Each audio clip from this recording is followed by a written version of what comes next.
What's up, queens? I want to welcome you back to this awesome series that I have called Tips on How to Win at Sex. I really hope that you have been really encouraged, really inspired, informed on this journey of your sexual integrity walk. So if you have not learned already, or maybe this is your first tip, let me give you a little synopsis or understanding of what I'm talking about here. I'm not giving tips on actual bedroom tips, okay, on how to do when you do the do. But I'm giving you tips on how to live a life of sexual integrity, because that is winning at sex. When you use sex the wrong way, when you misuse and abuse it, you are not winning at it. You're not getting the best out of it. And sexual integrity is basically, powerfully, brilliantly using sex how God created it. Being honest with your body. One thing that I really want to share about this walk of sexual integrity is you're going to have to be honest with yourself. It is a walk of honesty, and you cannot afford to lie to yourself, okay? I think a lot of people, humanity, we are so caught up in just the mundaneness of life, or just the robotics of life. Let me say that. We get caught up in the robotics of life, meaning we just go through the motions. We don't think, and we follow the crowd. Whatever such and such is doing, if my family's doing this, if my peers, my friends is doing this, then I'm just going to do it too. And so when you live a life like that, it's like following the wave of an ocean. You have no control of where you're going, okay? You just follow what everybody's doing. And if that wave takes you and crashes you into the shore, onto a deserted island with nothing there, that's where you'll be. It's because you had no control. You didn't care about where you were going. You just followed wherever most people were going. And that's not how God calls us to live. He calls us to live a life of intention, a life sober-mindedly, and a life being present. Like literally thinking your way through your actions. And on this journey, what I didn't realize when I started this journey was that it takes a lot of self-reflection, a lot of self-understanding. This is why I say the single life or singlehood is one of the most beautiful, walks of life, because you really have probably the most time to spend with yourself, to talk to yourself, to get to know yourself, to ask yourself questions. Why do I do that? Where does that stem from? You may get to the answers of, oh, I do that because my mom and dad did this to me, or they taught me this, or I do that because I people please. I don't know how to say yes, or I don't know how to say no, which is the biggest thing that we don't know how to say. Or, I was raised by people who stole my voice, and so I'm afraid to stand up for myself, things like that. And so this life of sexual integrity really amplifies that awareness of self. And one of the things that you have to do on this walk is this. Identify your idols. Yeah. Identify your idols. What is an idol? An idol is basically a false god. It is a representation of an image, a representation of a little g god, or something that we give our full devotion to, something that we worship. Okay, there's a common thread, a common theme throughout the entire Bible. God says, put no other gods before me. Okay, he is the God. He is called, or he is supposed to be the number one spirit leading our lives, guiding us. I want you to think of your relationship with God like a marriage, because literally that's what it is. Say, for instance, you're in a relationship, you're in a marriage with a man. How would you feel if that man cheated on you?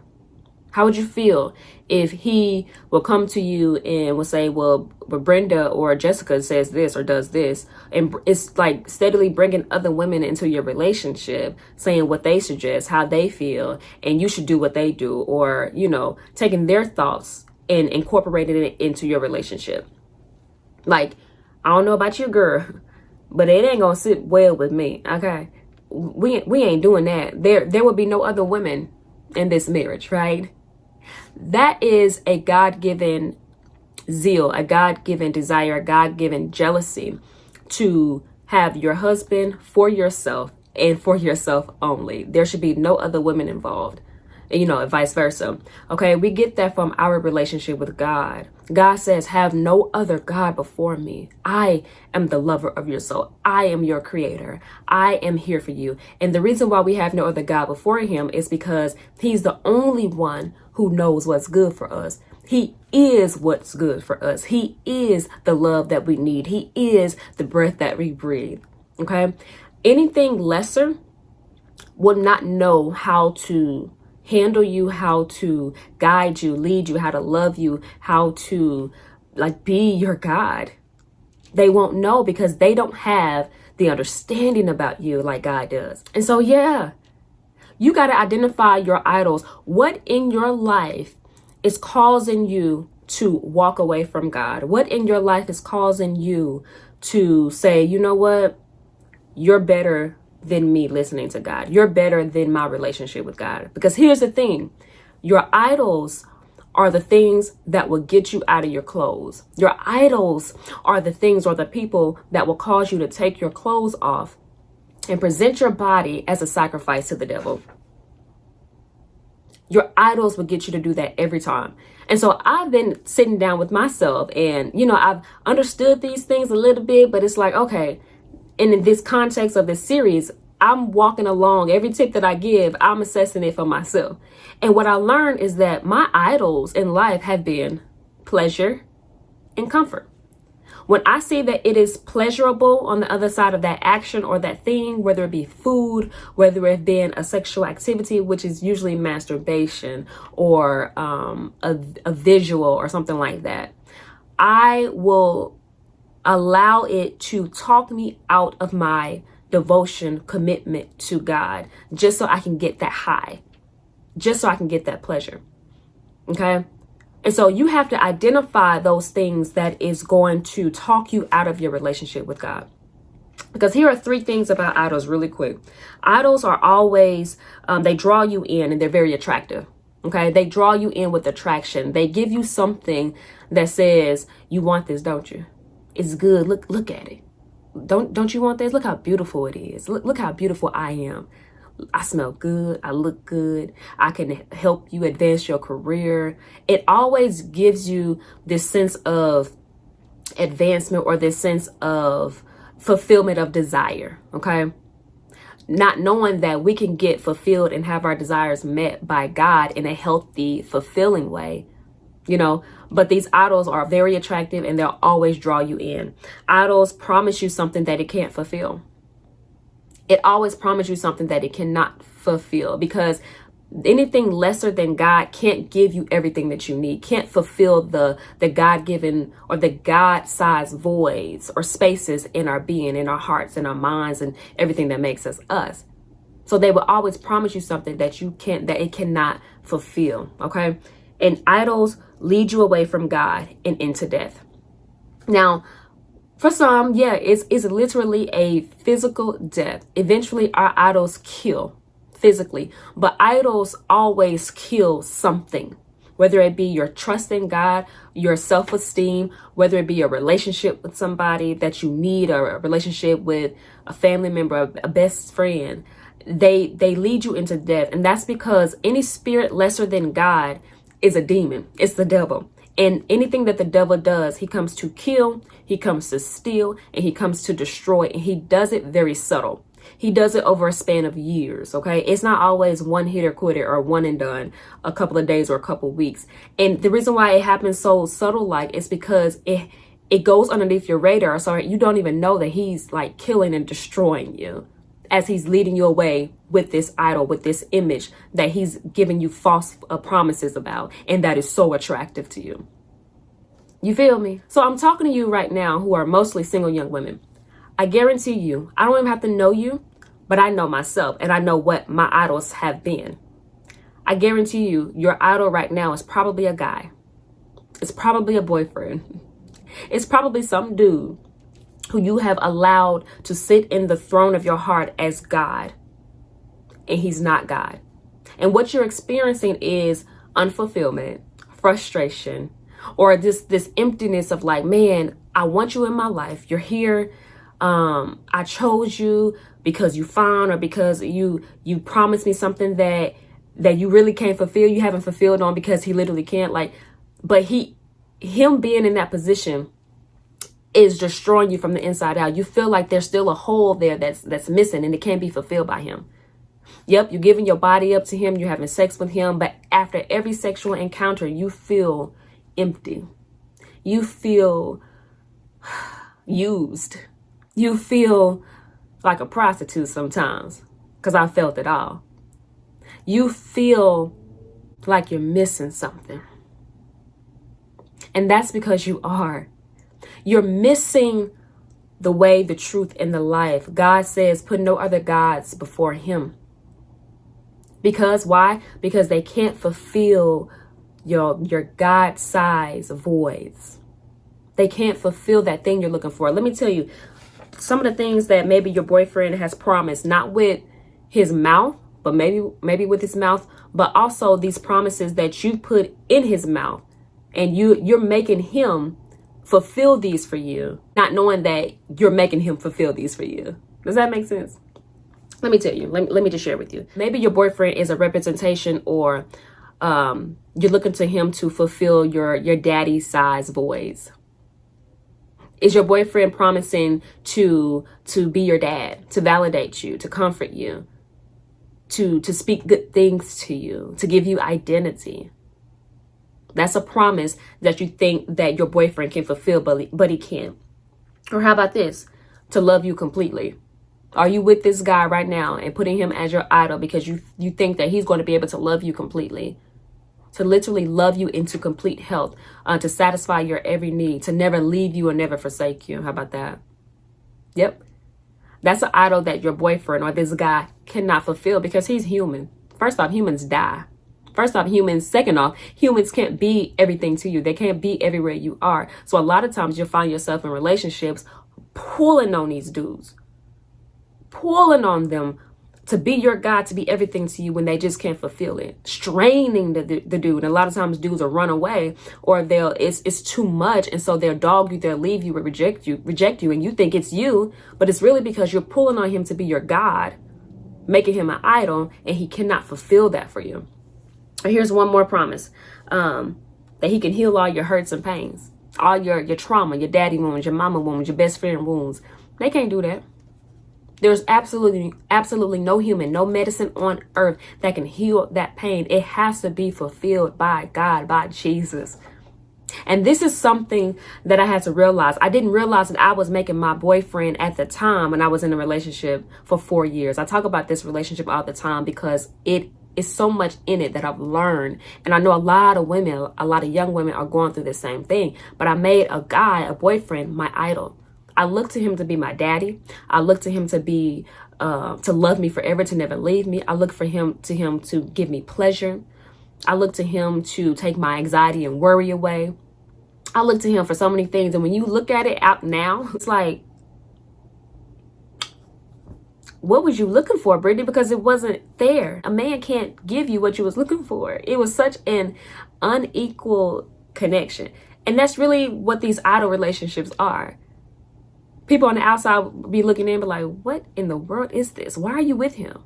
He's this, he's that, he's disrespectful to you, or he's treating you this way. Like, it's because you're looking for him to do something that only God can do. You are making him an idol in your life. So what are your idols? Identify them, and then I want you to expose the lie, because they always make a promise that they can't fulfill. The things that I put up on my boyfriend to fulfill for me, he could not fulfill. And eventually, I had to let that idol go. And this is what's going to happen when walking this walk out. Is going to expose the truth about you, the truth about the lies that you've been telling yourself or allowing people to tell you. But it's a good thing, because in order to get to the real thing, you have to expose and put away or trash the fake things. Because here's the thing, up until now, it ain't fulfilled you. And idols never will. These false images, these false gods that we have erected in our life, it'll never fulfill you. Okay? An idol, when you worship something, what that means is you put them first in your life, and then you exalt them to the highest position in your life. You put them before God. That's where God is supposed to be. He is supposed to be the highest position for so many reasons, because he's so good, because he's God, because he knows what's good for us, what's best for us, all those other reasons that I gave. But whatever we put in that position will fail us. It will fail us. And I had to get rid of that relationship. It took me, I was told to get out of that relationship at the 2-year mark. It took me another 2 years because I just could not let go of that idol. Because if I let go of this false God, where was I going to go to get all the things that he was not fulfilling? He wasn't even fulfilling it. But for some reason, I thought if I held on to him long enough, he'll change and the things will change and he'll grow up or he'll fulfill those things. But let me tell you, that is another deception of the enemy, of an idol. It promises something that it cannot fulfill. That's the key word. It cannot fulfill. So whatever idol that you're putting before God, sooner or later, either now or later, you're going to have to knock that idol down, because God doesn't share you that number one position with nobody, not even yourself. So if your feelings have been your idol, if your hair, your image of yourself has been your idol, there's so many things that can be an idol that you put first and you exalt before any and everything. And that is where you find your identity. So many things that can be your idol. You will have to knock them down to the point to where they cannot get back up again. And you got to turn to God. Okay, so I really want to encourage you to share that truth of my life with you and encourage you. It took me 4 years, but God was faithful and he was steady working on my heart and drawing me closer to him. And the reason or the way that happened was I was fulfilling my heart with God's word. I was turning away from him and turning to God's truth. That means I was crying out to him, crying. That means I was turning to his word. Here's a great tip. Read a chapter of Proverbs a day. That is, there's 31 chapters of Proverbs, the book of Proverbs in the Bible. So it's about 31 days in the average month. Not always, but you know. Read a chapter a day. It doesn't matter if you don't understand it. Read a chapter a day, because it will just put you in the presence of God and it will help you. He'll start to speak to you. You'll find truths and comforts in his word. And you'll realize, like, man, this treasure has been here all this time and I've been looking to a dude. I've been looking to money. I've been looking to a career to be my God, and knowing dang well it can't fulfill it. Can't fulfill me like I want it to. So yeah, Queen, identify your idols. Expose the lies that it's been telling you. Expose them as liars, because they are. And then knock them down. Don't worry about your feelings in the moment. Don't worry about, well, how I'm going to do it. If you turn to God, he'll pull you forward. And his pull forward will be stronger than those idols push back or pull backwards. I kid you not. I'm a living, breathing, walking testimony. And let me tell you, I never go back. I never go back. As I'm conquering these idols now, which is pleasure and comfort, I'm slowly but surely turning to God and saying, okay, now that I'm aware of these idols, I see the lie for what it is. This illegal sex is promising me pleasure. But let me tell you this. I got this saying on my wall right here on my desk. It says, there is greater pleasure in Jesus than illegal sex. Sin is not pleasure, it's debt. If I got to pay for it later, that ain't pleasure. That's called debt. And the wages of sin is death. You got to pay for that. Something has to die in order for you to get that pleasure. Is that real pleasure if something has to die? If your relationship with God has to die, your relationship with your own kids has to die just so you can get that pleasure, that ain't real pleasure. It look good, it feel good, but you're going to have to pay your life for that. Listen, Queen, that's all I got for now. Come back on Fridays. I am releasing these tips on how to win at sex on Fridays at 1:30 p.m. Central on my Instagram, IG Live. No, my Instagram, IGTV, on my Facebook page, and also my YouTube. If you have not subscribed to my YouTube channel, this is where I give everything, okay? I have my website, my home base, but I put more videos now on my YouTube than anything else. So I need you to subscribe and hit the notifications bell so that you will never miss out on this good talk, okay? Listen, I'm creating this stuff so we can have our girl talk because it's necessary and it's needed. So until next time, Queen, stay encouraged. All right. Peace.